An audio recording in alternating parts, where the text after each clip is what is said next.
ഓസ്ട്രേലിയയിൽ സ്കൂളിൽ നടന്ന വെടിവെപ്പിൽ നിരവധി പേർ കൊല്ലപ്പെട്ടതായി വിവരം. ഓസ്ട്രേലിയയിലെ ഗ്രാസിലുള്ള ഹയർ സെക്കൻഡറി സ്കൂളിലാണ് വെടിവെപ്പുണ്ടായത്. വിശദാംശങ്ങളുമായി ന്യൂസ് ഡെസ്കിൽ നിന്നും രശ്മി കൂടി ചേരുന്നുണ്ട്. രശ്മി, നേരത്തെയും ഇത്തരത്തിൽ വിദ്യാർത്ഥികൾ സ്കൂളിലേക്ക് തോക്ക് കൊണ്ടുവന്ന് വെടിവെപ്പൊക്കെ വെടിയുതിർത്തതും അധ്യാപകർ മരിക്കുന്നതിടയായ സാഹചര്യമൊക്കെ വാർത്തകളിൽ വന്നതാണ്. അത്തരം വാർത്തകളൊക്കെ നമ്മൾ കണ്ടതുമാണ്. ഓസ്ട്രേലിയ സ്കൂളിൽ എന്താണ് സംഭവിച്ചത്? ഓസ്ട്രേലിയയിലെ രണ്ടാമത്തെ ഏറ്റവും വലിയ നഗരമായ ഗാസയിലെ ഒരു ഹയർ സെക്കൻഡറി സ്കൂളിലാണ് വെടിവെപ്പ് ഉണ്ടായിരിക്കുന്നത്. നിലവിൽ 9 മരണങ്ങളാണ് റിപ്പോർട്ട് ചെയ്തിരിക്കുന്നത്. ഇതിൽ 7 പേർ കൊല്ലപ്പെട്ടിരിക്കുന്നത് വിദ്യാർത്ഥികളാണ്. ബാക്കി പരിക്കേറ്റവരെ ആശുപത്രിയിൽ എത്തിച്ചിരിക്കുകയാണ്. അവർക്ക് വേണ്ട ചികിത്സകൾ ലഭ്യമാക്കിയിട്ടുണ്ടെന്നാണ് അധികൃതർ അറിയിക്കുന്നത്. സ്കൂളിലെ തന്നെ മറ്റൊരു വിദ്യാർത്ഥിയാണ് വെടിവെച്ചതെന്നാണ് നിലവിൽ കിട്ടുന്ന വിവരം. വിദ്യാർത്ഥി ശുചിമുറിയിൽ വെച്ച് ആത്മഹത്യ ചെയ്തതായും വിവരങ്ങൾ പുറത്തു വരുന്നുണ്ട്. പരിക്കേറ്റവരെ സ്കൂളിന് സമീപത്തുള്ള ആശുപത്രിയിലേക്ക് മാറ്റിയിട്ടുണ്ട്.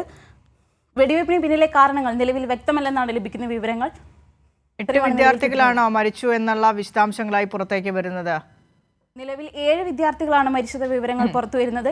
9 മരണങ്ങളാണ് റിപ്പോർട്ട് ചെയ്തത്. ഇതിൽ 7 പേർ മരിച്ചെന്നാണ് നമുക്ക് ലഭിക്കുന്ന വിവരങ്ങൾ. 7 പേർ ഈ കുട്ടി വെടിയുതിർത്ത കൊന്നവരും ഒരാൾ ഈ വെടിയുതിർത്ത ആൾ തന്നെ ആത്മഹത്യ ചെയ്തതും അടക്കം അങ്ങനെയാണോ കണക്ക്? അതെ, നിലവിൽ 9 മരണങ്ങൾ അങ്ങനെയാണ് റിപ്പോർട്ട് ചെയ്തിരിക്കുന്നത്. യെസ്, ഓസ്ട്രേലിയ സ്കൂളിൽ നടന്ന വെടിവെപ്പിൽ നിരവധി പേർ കൊല്ലപ്പെട്ടതായി വിവരം. 9 പേർ കൊല്ലപ്പെട്ടതായാണ് വിശദാംശങ്ങൾ ഇപ്പോൾ പുറത്തേക്ക് വരുന്നത്. ഓസ്ട്രേലിയ ഗ്രാസിലുള്ള സെക്കൻഡറി സ്കൂളിലാണ് ഇത്തരത്തിലൊരു സംഭവം ഉണ്ടായിരിക്കുന്നത്.